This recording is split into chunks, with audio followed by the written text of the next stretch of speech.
안녕하세요. 여러분의 도전을 열렬히 응원하는 국홍 홍성덕입니다. 생명 존중을 실현하고 인간의 더 나은 삶을 위해 노력하는 의대를 지원하는 여러분들 반갑습니다. 오늘은 의학과 학자인자 그 첫 번째 강의를 시작하겠습니다. 의학과에서는 인류의 건강을 증진하고 질병 치료에 앞장서는 생명 존중을 실현하는 학과입니다. 의학과의 입시 전형에 대해서 간단히 알아보겠는데요. 우선 수시 입시 전형을 간단하게 살펴본다면 학생부 교과 전형과 학생부 종합 전형이 있습니다. 학생부 교과 전형으로 의대를 진학하고자 하는 학생들이라면 고등학교 교과 성적 점수가 매우 높아야 하며 학교마다 조금씩의 차이는 있겠지만 평균 1점에서 1.3 그리고 수능 최저 학력 기준도 매우 높은 편에 속합니다.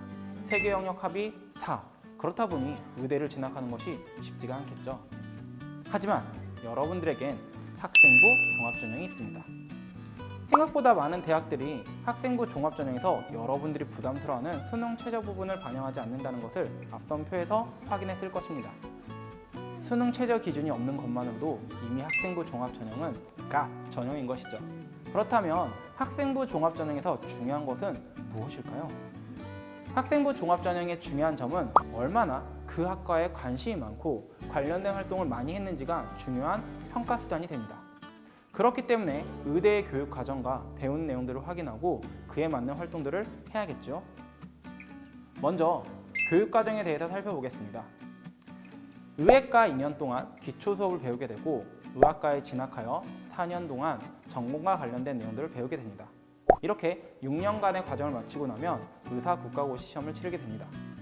다시 한번 정리하면 의학과에서 2년, 의학과 4년, 그리고 의사 국가고시를 보게 되는 것이죠. 실제 이 의사 국가고시를 시험을 치르고 나면 합격을 했을 때 의사에 대한 자격증이 나오게 됩니다. 하지만 이것으로 끝나는 것이 아니라 다시 인턴 1년, 레지던트 4년을 마쳐야지만 전문의로서의 어떠한 역할을 할 수 있다고 합니다. 의학과에서 배우는 기초학문은 일반화학, 유기화학, 일반 생물학, 세포생물학을 배우고 의학과에서는 해부학, 생리학, 생물학, 병리학, 양리학 등등 기초 과목인데도 불구하고 어려운 내용들이 많이 보이네요. 여기서 질문! 우리가 고등학교 때 의대에서 배우는 기초 과목을 공부할 수 있을까요? 사실 어렵습니다. 매우 어려워요.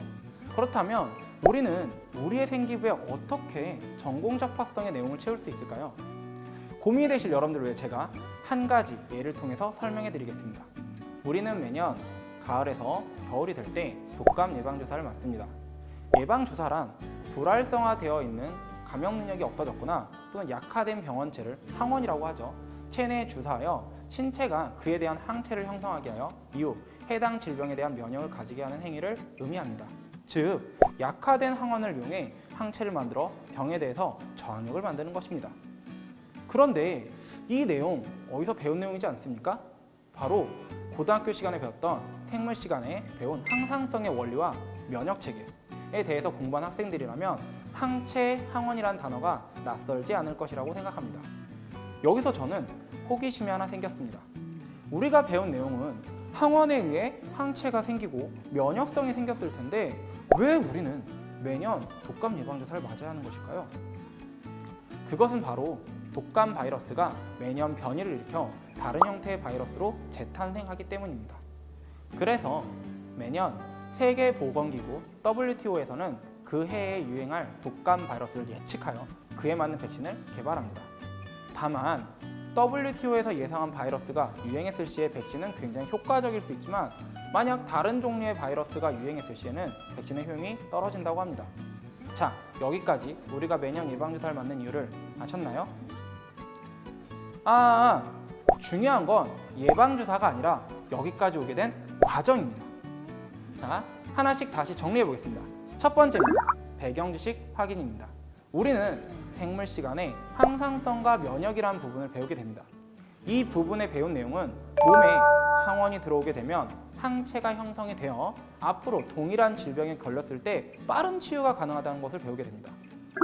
매년 독감 예방주사를 맞는 이유는 무엇일까? 라는 의문이 생겼고 이 내용을 확인하기 위해 독감의 원인과 변화 과정 또 매년 백신 개발을 하고 있는 세계보건기구 WTO의 역할까지 알아보게 된 것입니다.